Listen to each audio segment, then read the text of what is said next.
Bon matin les amis, bon matin tout le monde, j'espère que tout le monde va bien, c'est l'apôtre Louis-Armand Paulin. Ce matin, je vous pose la question, comment connaître Jésus-Christ? Vous savez, il y a beaucoup de personnes qui ne connaissent pas Jésus, qui n'ont pas la révélation de Jésus-Christ.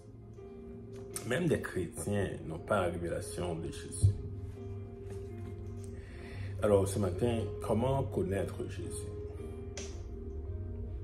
Si on regarde dans la Bible,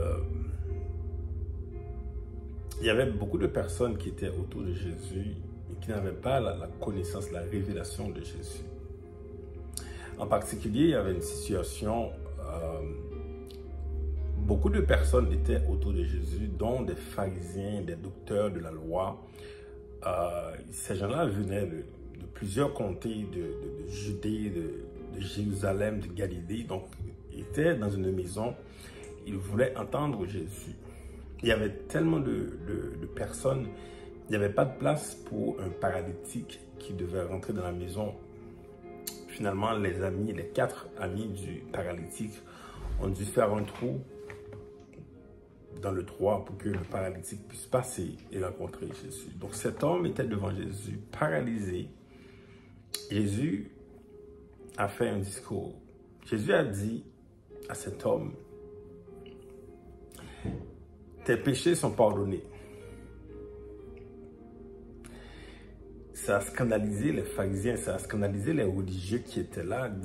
Ils se disaient, mais comment ça cet homme a pu pardonner les péchés, le péché de quelqu'un? Alors Dieu seul, Dieu est la seule personne, Dieu est le seul qui puisse pardonner le péché de quelqu'un. Voilà, Jésus a affirmé à cet homme, tu es pardonné.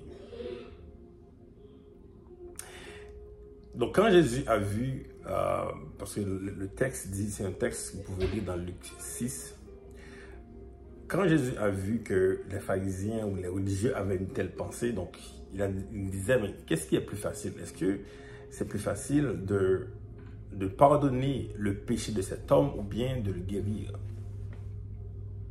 Parce que seul Dieu peut guérir, peut pardonner à quelqu'un. Donc Jésus a affirmé qu'il est Dieu.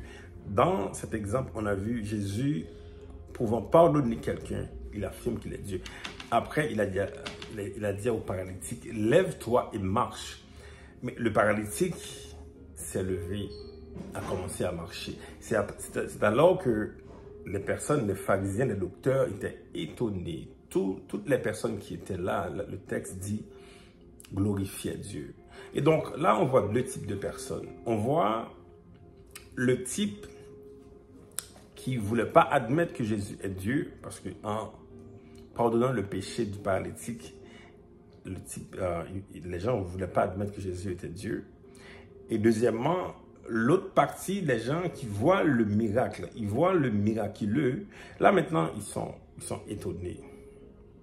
Et donc, il y a beaucoup de personnes aujourd'hui qui regardent Jésus, qui admettent que Jésus peut faire des miracles, qui suivent Jésus parce que Jésus peut faire des miracles, ils vont même prier Jésus parce que Jésus peut faire des miracles, mais qui ne vont pas admettre que Jésus est Dieu. Alors aujourd'hui, comment vraiment connaître Jésus? Comment avoir cette révélation que Jésus-Christ est Dieu? La vie de Pierre, un disciple de Jésus-Christ. Pierre, dans ce même texte, si vous lisez Luc 6, Pierre avait une situation particulière parce que Pierre passait la journée à pêcher. Il n'avait pas pris de poisson. Il a envoyé son filet partout. Il n'avait pas pris de poisson. Jésus arrivait, il disait à Pierre, ok, vas-y, on va en haute mer, jette ton filet. Pierre a dit, maître, j'ai passé la journée, là, j'ai pas pris de poisson, mais sur la base de ta parole, je vais jeter le filet. Pierre a jeté le filet, il a pris tellement de poissons, sa barque était remplie, il a appelé ses amis, guys, venez, parce que ma barque est remplie. Pierre était tellement étonné de ce miracle. Regarde un peu ce que Pierre a dit. Il a dit à Jésus, retire-toi de moi parce que je vis parmi des personnes qui sont impures. Je vis parmi des pécheurs. Jésus, c'est impossible ce que tu as fait, retire-toi de moi. Et le texte dit, Pierre a tout quitté, il a laissé tomber tous les poissons, il a suivi Jésus. Pourquoi? Parce qu'il a vu en Jésus Dieu, il a vu Dieu. Et donc Pierre voulait pêcher, des poissons. Il a laissé sa proie, il a laissé ce qu'il voulait, même le miracle qu'il a laissé pour suivre Jésus. C'est ça un disciple. Aujourd'hui, si tu veux connaître Jésus, si tu veux le connaître, sois un disciple. Si tu veux avoir cette révélation de Jésus-Christ, sois un disciple. Commence à le suivre. Oublie le miraculeux parce qu'on veut juste voir, on veut juste avoir un miracle. Jésus, donne-moi ci, donne-moi ça. À ce moment-là, on va juste croire dans le miracle, mais pas en Jésus-Christ réellement. Et donc, il faut suivre Jésus. Donc, comment suivre Jésus? Comment aujourd'hui connaître Jésus? Il faut d'abord le suivre. Personnellement, j'étais un chrétien pendant des années. Je ne suivais pas Jésus. J'étais juste un chrétien, juste un religieux.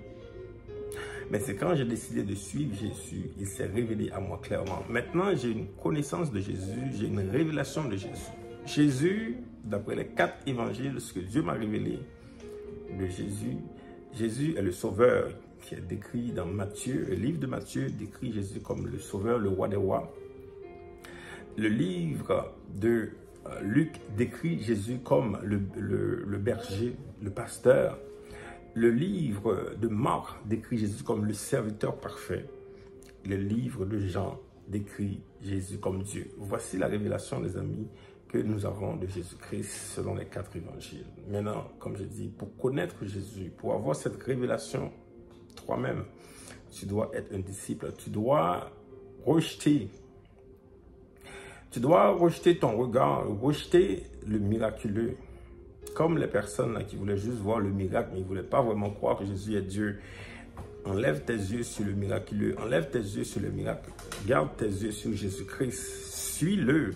Et c'est là que tu vas voir la révélation, c'est là maintenant que tu vas connaître vraiment Jésus-Christ et avoir la révélation que Jésus-Christ est vraiment ce que Dieu a dit qu'il est. Jésus est Dieu, il est fils de Dieu, il est Dieu lui-même. Voilà, bonne journée, à bientôt. Bye.